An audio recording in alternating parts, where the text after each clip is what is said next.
How the hell are you guys? Welcome to Talking Paranormal with the Old Man. I am the Old Man. Last week I used the monster voice or scary voice for my intro. Didn't like it. It sounded crappy. It didn't sound like I thought it was going to sound. So for the time being, that's going to be Deep Sixth. I'm not going to be using that for a while until maybe it gets a little bit better.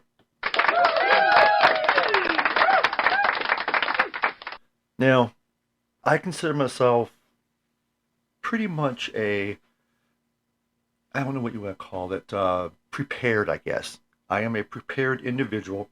I like to be prepared when we do our presentations and stuff. I like to be prepared. Well, I'm unprepared this week. My initial plan was to have an EVP podcast where I talk a little bit about EVPs, and then I have about 10 audio clips that I was going to insert in the podcast. I assumed it was going to be easy, but you know how it goes when you assume. It's a little more in depth than what I had thought. I use Audacity, which is my recording software. I like it. It's free. I understand there's a lot of different softwares out there, but I prefer simplicity over tons of options. So I try to go with something simple. And Audacity, I mean, I like it. Audacity is a good program. It does what I want it to do. So I Googled how to insert audio clips into Audacity. Well, I saw two or three, YouTube clips on that, and it looked pretty damn simple. Looked being the key word. It's not as easy as what it looks. You have to insert, you have to splice, you have to, and then insert, and it's a little bit more in depth than what I thought. So this week, I'm not going to do that. I am going to do the EVPs, though, some other podcast in the future when I can figure out how to do this. So this week, I'm going to plan probably B and C. I'm going to talk about one of our favorite places to go to, and that would be Gettysburg, Pennsylvania. Yeah, we have been there many, many, many times. We've had experiences there. So this podcast, I'm going to talk a little bit about the battle.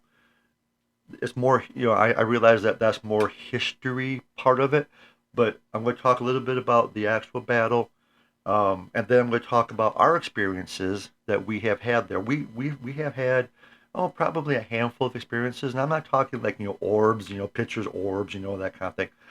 More like EVP that I got, which I was going to play, but in the future. We have stories to tell, things that have happened to us on the actual battlefield. There is a bridge that's right off the battlefield, but the Confederates retreated on July 4th to go back down to Virginia. So, again, like I said, I like to be prepared. I'm unprepared today, but I have a fallback. So, with that being said, let's talk about Gettysburg, Pennsylvania, or Gettysburg, PA. Our first time there, we stayed at the Cashtown Inn, which is about 8.5, 9 miles-ish west of town on Highway 30, also known as Lincoln Highway. And the Cashtown Inn was General Lee's headquarters on June 30th. Now, you have to understand that the actual Battle of Gettysburg was July 1st through July 3rd, 1863. However, the Confederate Army came from Chambersburg, which is 18 miles west of town. And by town, I mean Gettysburg. They came down Highway 30, past the Cashtown Inn. So the Cashtown Inn is a I think it's like 1763, 1775 building. So it's been there for a long, long time. And a little tidbit information is how the Cashtown Inn got its name was back in the day, it was like a covered wagon kind of trail, I guess you would call it. Well, the owner of the Cashtown Inn, he would, when people would stop, he was like, okay, you can stay here, but we only accept cash. We don't accept trades. We don't accept anything but cash. So hence it got known as travelers going through Cash Town as and the Cash Town Inn. So that's how the town got its name, Cash Town, is because the owner of the only hotel in town only accepted cash. Now, Cash Town itself, the actual town, if you blink, you pass it. It's not a very big town whatsoever. I would say you're looking at probably under easily 500 people. Easily. It's not very big. The only thing in Cash Town is the Cash Town Inn. So, when we were looking to find a hotel, Gettysburg has gotten to a point where it's really expensive. I mean, really expensive. They're building new hotels, which is great. I mean, it's great. It's great for the economy, great for the tourists. But they're expensive, man. I mean, we're talking, they built a new one right next to the graveyard in town where Lincoln did the, Gettysburg Address.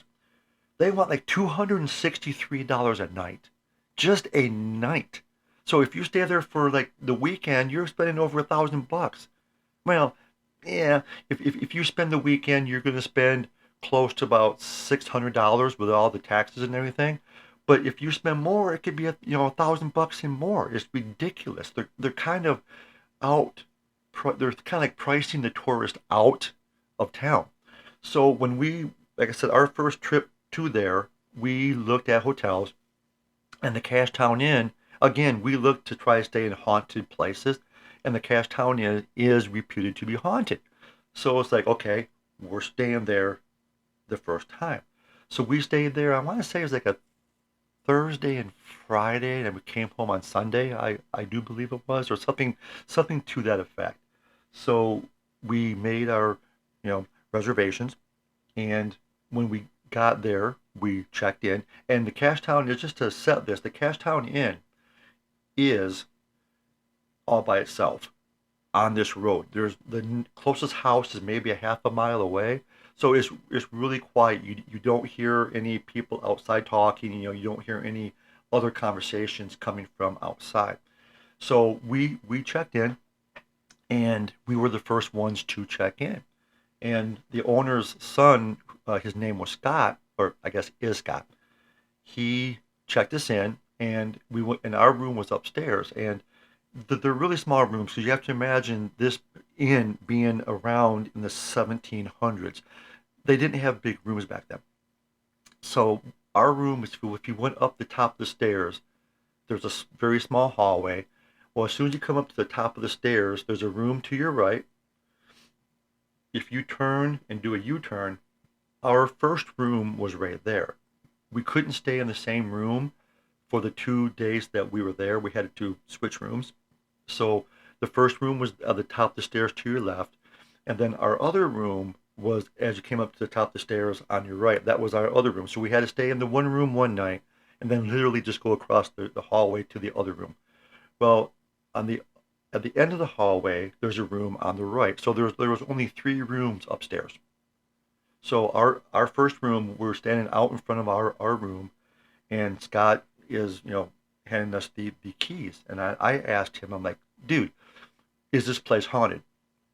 And he goes, well, I don't like to tell people stories because some people are scared, and that they might get frightened, they might want to check out and get the hell out of there.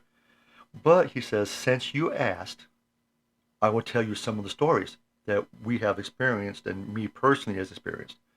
So he's sitting there, and he's telling us some stories that he has heard or he has experienced in himself. Well, the room at the end of the hallway on the right, we all 3 heard 2 men talking. You could hear the men talking, but you couldn't make out what was being said. That's classic EVP. EVP is not like what you see on TV, where it's like, hi, I did it, like that. 99% of the EVPs are whispers or whispering. Hi, who are you? Things like that. And a lot of times we have gotten EVPs where, like, me and Brenda are having a conversation, and when we play back the audio, you can hear a whisper underneath us, but you can't make out what's being said because they're talking the same time that we were talking. So we were up there, me, Brenda, and Scott, and we hear three men talking from that room at the end of the hallway. And we're talking, I mean, as far as space wise, we're talking, and I'm really bad with like, feet and stuff like that, but we're probably not more than probably 30 or 40 feet away. So it's not like it was like, a modern hotel where half a mile down the hallway is the room. No, we're talking like 30 or 40 feet tops, if even that. And again, like I said, we're not around any houses. There's no outside people talking or anything. And we were the first ones to check in, like I said. So, excuse me. So Scott is telling the story, and again, we hear two men talking in that room and in the hallway. And Scott stops talking. He goes, "Well, that's kind of odd." And we're like, "What's odd, Scott?" He goes, "You're the first ones to check in." He goes, "There are no other people here as of right now. You are the first ones." So he was like, "Oh, that's kind of odd, whatever." So he's telling us some more stories. And again, we hear the two men talking. Can't make out what's being said, but they're talking. And the funny thing is like I just said, most of them are whispers. These were actually like regular voices, talking regular voices, which is odd. So he's continuing his stories, and the men are still talking. He's like, "Okay, hold on a second." So he walks down to that room. He knocks on the door. Housekeeping. Two men are still talking. Housekeeping. I have a key. The two men are still talking. Housekeeping. I'm coming in. He opens. He puts the keys in the in the lock. He opens the door, pushes the door open. The room is totally empty. Like there's nobody in the room. He checked, and all there is a room and a bathroom. There's no closets. There's no other room. Just the room and a bathroom. So he checks the room, and he comes out and he goes, "There's nobody in there." But we all heard two men talking at the end in that room at the end of the hallway. It's very possible. I'm not saying that it is, but it's very possible that was General Lee talking battle plans with his generals. I don't know. So after they left on June 30th and left they were in there on June 30th. He sent a advance team into Gettysburg, which is like I said, about 8.5, 9 miles away to the east now of Cashtown to find supplies. The Confederate Army was notoriously low on supplies. We're talking, food. A lot of them didn't have shoes.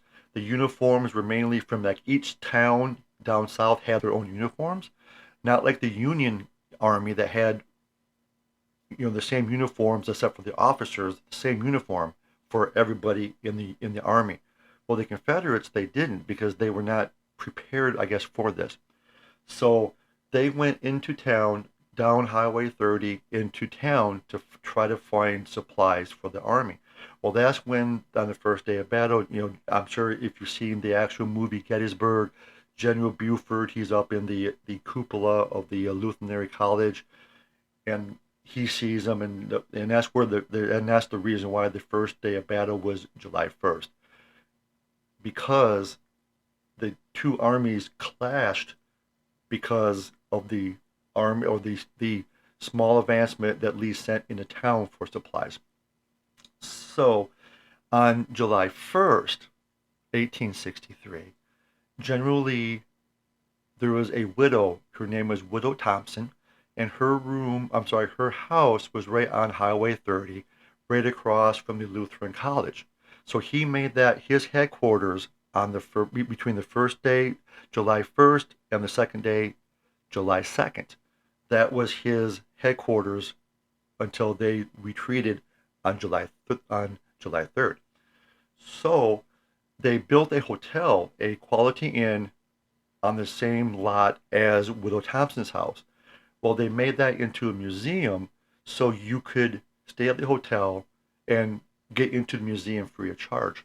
Well, a couple of years ago, well, more than a couple of years ago, probably about 5, 6, 7 years ago, they're trying to reclaim the battlefield. So anything that wasn't there during the battle, is being taken down. And we're talking, trees, shrubs, buildings, for that matter, are all being taken down. They want it to look like it was back in 1863 during the actual battle. So when we came back a couple years ago, the Quality Inn is gone, but the Widow Thompson's house is still there. And as far as I know, it is still a museum. I'm not entirely for sure. We haven't been there for a couple of years, but I think that her house is still there.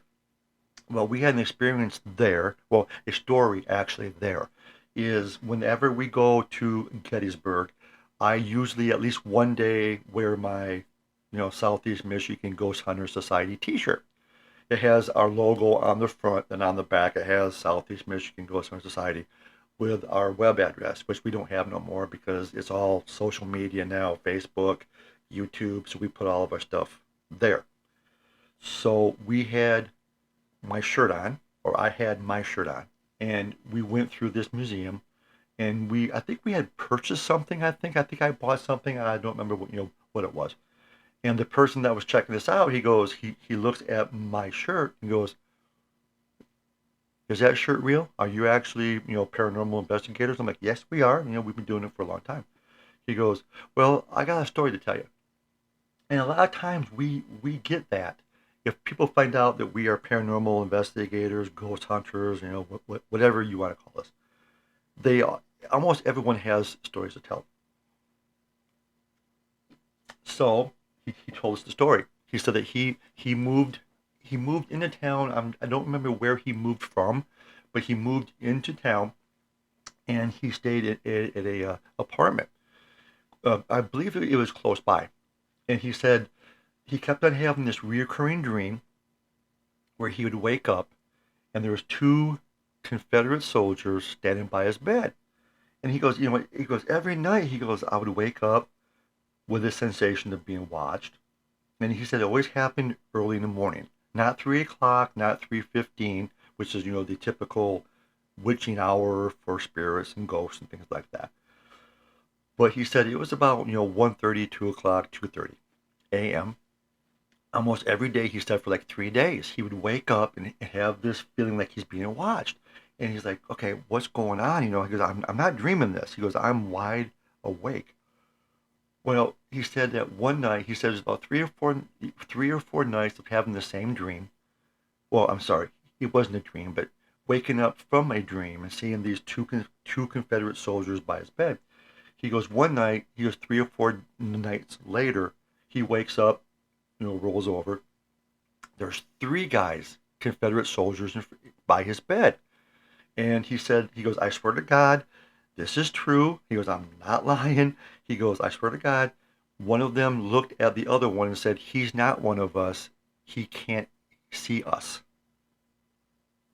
And all three of them disappear instantaneously, gone. Literally like a fart in the wind, gone. And he goes, shortly thereafter, I moved out of that apartment. And I can't say that I don't blame him, but again, perspective, I would have loved to stay there to see if I could experience that.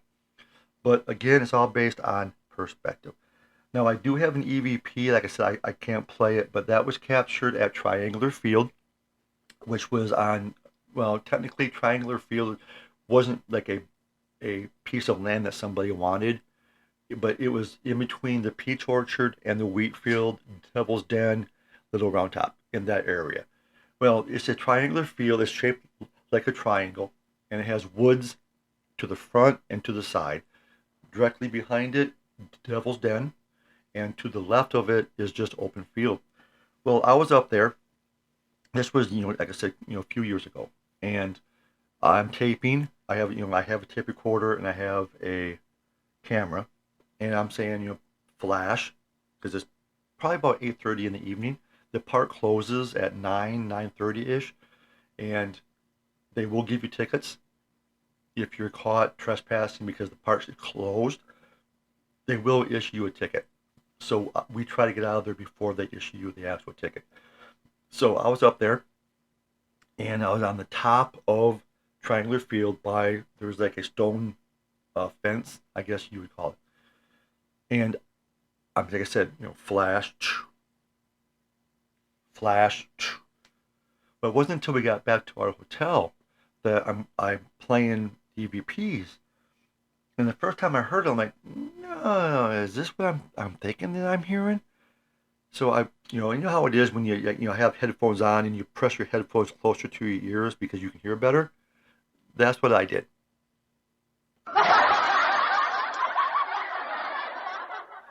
And I know a lot of people are saying, I do the same thing, dude. I know it's just, one of those things. So what I heard was you hear me say flash and you hear the flash. Then there's a pause. Then I say flash again and you hear the flash. Well, in between those two flashes, there's a male's voice and it's a whisper and he asks, am I buried? Does that freak you or what? I didn't hear it. When I was up there, I was all by myself. There was nobody else around me. But a man's voice in a whisper asked me, am I buried? I mean, if you think about it, it's kind of sad that a spirit is coming to me, or you for that matter. And it was probably mid 2000s when I got this, maybe a little earlier, like maybe 2010, 2011 ish, somewhere, in that area, to ask, am I buried?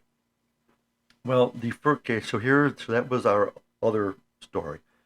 A friend of ours, she and her husband currently, I guess, uh, they came with us the first time to a town, and they have this audio tour where you can buy a CD and put it in your car stereo, and it basically takes you through the first day of battle to the basically the third day of battle.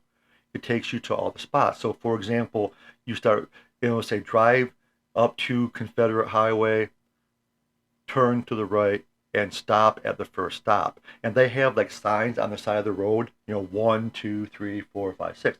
So they'll say pause this until you are at stop and number one. And they have like a map that you can follow along to, where 1, 2, 3, 4, 5 stops are at, et cetera, et cetera.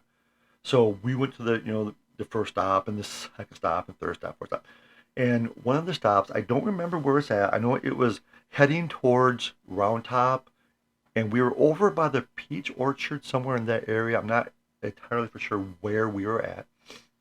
So we come up to that stop, we hit play on our CD player, and it tells us, what happened. On the, you are sitting to a spot where the 8th Alabama came up from your right, heading to the peach orchard, whatever, whatever, whatever. Well, one of our friends, I won't mention names because I didn't really get approval, and I don't want to bring attention if they don't want it. She is a medium, and as we're stopped, she and Brenda was in our back seat, and me and her husband was in the front seat. And she goes, "There's two spirits right beside me in the window. They're outside the car. They're looking into the car, and they're saying, we want to go home. How do we get home?" And again, it's kind of sad if you think about it. They asked her how to get home. They want to go home. So we're talking 100 out, like I said, 150 years after the battle. They're still there. I mean, they're still. I don't know if they're fighting the battle every day, but they're still there. So for them to, they could have asked anything they wanted to, but they asked, "How do I get home?" That's kind of sad if you think about it. So we continued our tour, I guess you would say, and we were over at Little Round Top. And if you've ever been to Gettysburg, Little Round Top. You look down Devil's Den, the wheat fields to about your 2 o'clock position. The peach orchard is past Triangular Field, but you can see the whole valley there. And it's kind of funny because ghost hunting now, because of the TV shows, has become really freaking popular. And it's kind of fun to watch at night on top of Little Round Top because you see all these flashes going off. There's all these paranormal investigators, ghost hunters. They're trying to get the paranormal. So it's like you can sit up there and it's like a Pink Floyd concert. You have all these strobe lights, these flashes going off, and it's like It's kind of humorous to watch because you know what they're trying to do too, and granted, you're trying to do the exact same thing. So we were up on top, Little Round Top, and behind. Well, if you look at Devil's Den, and if you look like turn around, there's some trees and there's like two cannons. Well, we were over by one of the cannons, and you could and we're there. We were there. I want to say it was like May or June. And if you've ever been to Gettysburg in the summertime, it gets hotter than crap, dude. I mean, we're talking like 90s. The humidity is not too bad, but 90 degrees and you just sweat and everything. So, like I said, we were there May or June. It wasn't too bad. If I remember correctly, it was probably, upper 70s, maybe 80, ish, maybe. And we felt a cold spot. I mean, there was a cold spot that was like right there. And again, our friend who is a psychic medium, it's all that word to me is interchangeable. A psychic, a medium, it's all interchangeable. So if I say psychic, I mean medium. If I say medium, I mean psychic. It's the exact same word to me, at least it is. So our medium, our medium friend, she goes, "There's somebody here." And I'm like, okay, well, yeah, we kind of figured because he got cold. And she goes, "He's asking me. He wants to see his dog. He wants to see his dog." It's like, okay, again, he wants to see an animal. He wants to see his actual dog. And he's like, "How do I see him? I want to see him." And again, that's kind of sad. That all he wants to see is his animal. So, anyways, that was one of our other stories. And then the other story that we have is, like I said, there's a bridge that's right outside of the actual battlefield. It's called Sachs Bridge. And Sachs Bridge is where the Confederate Army retreated on July 3rd. Now, General Meade, who was in charge of the Army of Northern Virginia, he kind of got.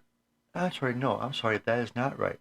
That is the Confederate Army of Northern Virginia. So it was just the Union Army. General Meade was in charge of the Union Army. I misspoke there. My bad. I apologize. And he caught flack from Lincoln because he said that they should have followed them, the Confederates, across Sachs Bridge, and possibly, not destroy the army, but made enough losses where they would have to have surrendered earlier than have to wait 3 more years, until actually 2 more years of battles before the Confederate army, actually surrendered. So he caught flack for that, but it was hot. His army was hurting too. Both sides had, like, I think, combined to over 50,000 casualties. And I read someplace where there's over 5,000 horses that had been killed on the actual battlefield itself. So it's like, he was not in any position to follow the Confederate army back across. So, but Sachs Bridge, where it's at now, is not where it was at. Sachs Bridge was wiped out by a flood. I want to say it was 1992, 93, somewhere in there. It was swept downstream by a flood. So they rebuilt it, but not in the exact same spot.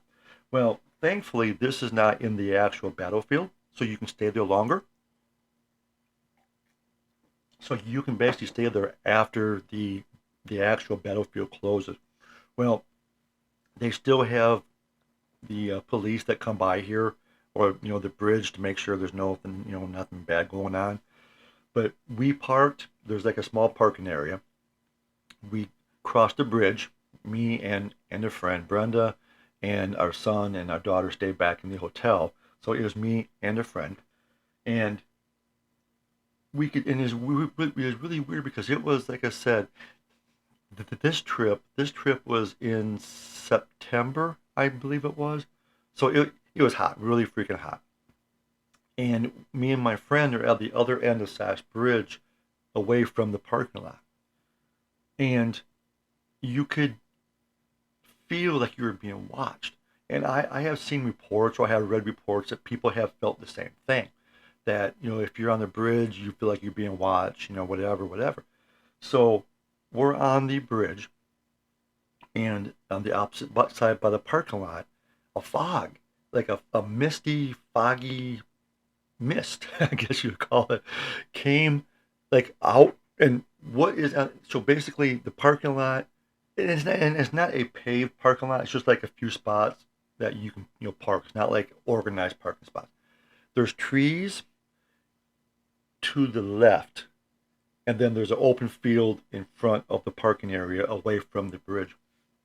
So we're at the other end of the bridge, and you can see, like I said, this foggy, misty-like substance came from the tree line to the left of the parking and came towards the bridge. And it wasn't like it was concentrated. It wasn't like the whole area, the fog came towards us. It was just a isolated area that came from the trees towards the end of the bridge. And we took pictures and stuff, and we got orbs. And again, I know this is gonna piss off some people, but I'm not a firm believer that every orb that you see on camera or video, for that matter, is an actual orb. Because especially if you're outside, because if you're outside, you have, it could be misty, it could be pollen, it could be uh, anything, dirt or dust that got kicked up. It could be anything. So we took pictures, and you could see orbs. So again, we were outside, so that could have been the mist, pieces of dust. It could have been anything. But we did have that feeling that we were being watched, and we left shortly thereafter because the mist like fog material, it it dissipated. It wasn't there no more. And then of course that feeling of being watched left also. So that's just some of the experiences that we have had there. And I don't, me and Brenda have a joke. It's like it's like if you're driving or walking through town, and they have the reenactment every year, every July. So you have a lot of reenactors in town, but there's reenactors in town all year round. And we have a kind of like a joke for us. It's like, okay, is he real or is he a ghost? Because you don't know. Well, we did have one other experience, and I will close out this podcast on this experience. Is our friends and me and Brenda were and there's a lot of gift shops in town. I mean, it's like Mackinac, if you're from Michigan, Mackinac, Mackinac Island, Mackinac City itself, touristy, okay? A lot of gift shops. And if you're in one gift shop, pretty much every gift shop on the street has the same damn stuff. Well, the main street in Gettysburg is called Baltimore Street, and then it turns into Steinwire as it goes out into the actual battlefield itself. So we were at one of the shops, and right across the shop from the National Cemetery is where Lincoln did his Gettysburg Address, blah blah blah blah blah. Well, right across the street from there was this small gift shop, and our friend's husband and Brenda were in the back. They had like a place where they had T-shirts, and all that kind of stuff. Then our friend who was the medium, she was in that area but away from them. Well, I was up in the front towards the front of the store, which is right on the street. And you know how they have like these bags of like army soldiers. As a kid, we all had. Well, I did army soldiers. How they come in a small bag, then they have the cardboard on top. The with the hole in the cardboard, and they're on a shelf that have the hooks. And you put the hook through the hole, and the bags hang there. Well, I was in that area, and I swear I saw this bag of army soldiers. It slid towards the end of the hook. It came off the hook and dropped on the floor. Well, there's no wind or nothing that's going to do that because you physically have to grab it, pull it away, and then drop it. And it happened. And the owner of the store happened to be like right there. And he goes, oh, he goes, that happens all the time. He goes, we have spirits coming across the street from National Cemetery, and they come across and they want to make themselves known. And he goes, this happens all the time. He goes, it's not necessarily the bag of soldiers, but he goes, we've had T-shirts come off off hangers. We've had you know little figurines of Lincoln that come fall that get pushed off the shelf. He goes, it happens all the time. So we had an experience there too. So if you ever get a chance, Gettysburg, Pennsylvania, or Gettysburg, PA, however you want to pronounce it, is a cool place. Even if you're not into paranormal, ghost hunting, it's still a very cool place just because of the history. Obviously, the actual battlefield. Obviously, it's just it's for history buffs. It's really cool. So I recommend it if you get a chance. The podcast next week, I have no idea. I'll probably put it on our Facebook page towards the end of this upcoming week here because I have no idea. But anyways, I'm done here. Thank you for listening. Again, in a few minutes here, the link will be on our Facebook page, and I'll put I will make the announcement that it's there. And again, thank you for listening. And as always, stay away from the light. Until the next podcast, bye bye.